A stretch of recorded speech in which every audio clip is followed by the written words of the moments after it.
Hello friends, હું છું એકતા મિલન પટેલ અને મારી ચેનલ ફ્લેવર્સ બાય એકતામાં આપનું સ્વાગત છે. અચાનક ગળ્યું ખાવાનું મન થાય ત્યારે ઘરમાં જ અવેલેબલ હોય એવી જ વસ્તુમાંથી બનતી પૂરણપોળી એટલે કે વેડમી, પરફેક્ટ દાળ કઈ રીતે બફાય અને વેડમી ફાટે નહીં એ રીતે અલગ અલગ સ્ટાઇલથી કેવી રીતે વણાય અને દાળ ક્રશ કરવાની કે બીજી કોઈ ઝંઝટ વગર પરફેક્ટ ટેસ્ટી સ્ટફિંગ કઈ રીતે બનાવાય એ જોઈશું. તો ચાલો આપણે simple but super tasty Gujarati sweet puran poli tips અને ટ્રિક્સ સાથે બનાવવાનું શરૂ કરીએ.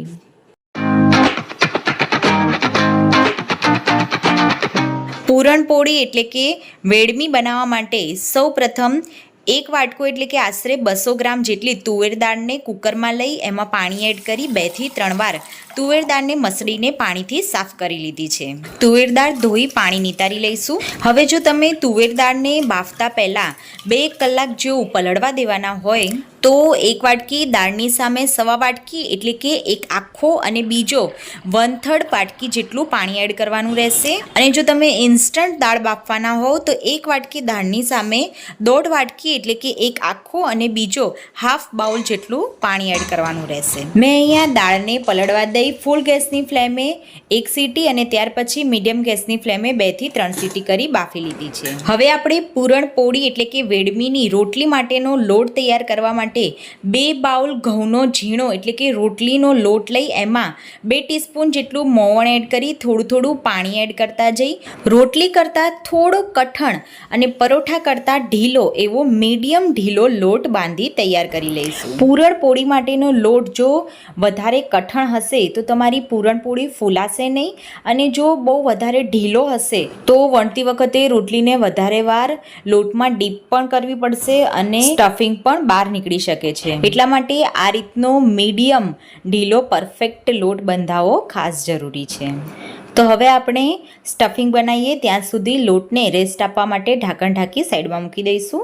તો ફ્રેન્ડ્સ, તમે જોઈ શકો છો કે આપણી દાળ એકદમ પરફેક્ટ રીતે બફાઈ ગઈ છે. તમે જોઈ શકો છો દાળ નીચે બિલકુલ ચીપકી પણ નથી કે પછી કાચી પણ રહી ગઈ નથી અને બિલકુલ પાણી પણ રહ્યું નથી. તો તમે મેં બતાવેલા પાણી અને દાળના માપ સાથે દાળને બાફશો તો આવી પરફેક્ટ દાળ બફાશે. હવે બફાયેલી દાળને એક પેનમાં નીકાળી 1 વાટકીથી સ્લાઇડ ઓછી ખાંડ એડ કરીશું. જો તમે ગોળ એડ કરો તો ભૂકો કરેલો ગોળ 1 વાટકી દાળની સામે 1 વાટકી જેટલો જ ગોળ એડ કરી દેવો. વેડમીના લોટમાં કે એના સ્ટફિંગમાં ક્યાંય મીઠું એડ કરવાનું આવતું નથી એટલે તમે મીઠું ના ખવાય એવા વ્રતમાં પણ આ રેસિપી બનાવી શકો છો. ગોળમાં મીઠું આવતું હોય છે એટલે ત્યારે ગોળની જગ્યાએ ખાંડ એડ કરવી. મેં અહીંયા 2 ચમચી પાણીમાં થોડું કેસર પલાળી રાખ્યું હતું એને હું એડ કરી રહી છું. કેસર એડ કરવું ટોટલી ઓપ્શનલ છે. કેસરથી સ્ટફિંગમાં બહુ જ સરસ સુગંધ આવે છે અને એનો ફ્લેવર પણ સારો લાગે છે. હવે આપણે દાળને આ રીતે મિક્સ કરતા જઈ હલાવતા ખાંડ કે ગોળ જે પણ એડ કર્યું હોય એને ઓગાળી લઈશું. ખાંડ ઓગળી જઈ આ રીતનું ઢીલું સ્ટફિંગ તૈયાર થાય એટલે મેશરનો યુઝ કરી આપણે સ્ટફિંગને આ રીતે મેશ કરી લઈશું. તો તમે જોઈ શકો છો કે દાળને બિલકુલ ક્રશ કર્યા વગર કે ચાળ્યા વગર આપણી દાળ એકદમ સરસ રીતે મેશ થઈ ગઈ છે. હજી આપણે દાળને આ રીતે ચમચાની મદદથી જેમ જેમ હલાવતા જઈશું અને મેશ કરતા જઈશું એમ દાળનો બિલકુલ દાણો રહ્યા વગર એકદમ સરસ મિક્સ થઈ મેશ થઈ જશે. હું તો ઘણીવાર મેશરનો પણ યુઝ કરતી નથી. આ રીતે તાવેતાથી જ દાળને હલાવતા મેશ કરતા જઈ અને સ્ટફિંગ તૈયાર કરી લઉં છું. હવે આપણે સ્ટફિંગમાં 1/3 ટીસ્પૂન જેટલો ઇલાયચી પાવડર અને 1/4 ટીસ્પૂન જેટલું જાયફળ ક્રશ કરીને એડ કરીશું. સ્ટફિંગને આપણે તાવેતાની મદદથી મીડિયમ ગેસની ફ્લેમે મેશ કરતા જઈ હલાવતા રહેવાનું છે. તો તમે જોઈ શકો છો સ્ટફિંગ પહેલાં કરતાં થોડું ગાઢું થઈ ગયું છે. જેમ જેમ આપણે દાળને પકવતા જઈશું એમ વધારે ગાઢી થતી જશે. તો આ રીતે સ્ટફિંગ પેનને છોડવા લાગે અને આટલું ગાઢું થાય એટલે આપણે ગેસની ફ્લેમ બંધ કરી એને ઠંડુ થવા દઈશું. હજી સ્ટફિંગ ઠંડુ પડશે એટલે વધારે ગાઢું થઈ જશે. તો તમે જોઈ શકો છો કે સ્ટફિંગ ઠંડુ પડ્યા પછી વધારે કઠણ થઈ ગયું છે. સ્ટફિંગની કન્સિસ્ટન્સી વેડમી માટે પરફેક્ટ આવી જ હોવી જોઈએ તો જ તમારું સ્ટફિંગ વણતી વખતે રોટલીમાંથી બહાર નીકળશે નહીં. તો હવે આપણે ગોળ આ રીતના સ્ટફિંગના મીડિયમ સાઇઝના બોલ્સ બનાવી લઈશું. તમે વણતી વખતે સાથે સાથે પણ સ્ટફિંગના લુવા એટલે કે બોલ્સ બનાવી શકો છો.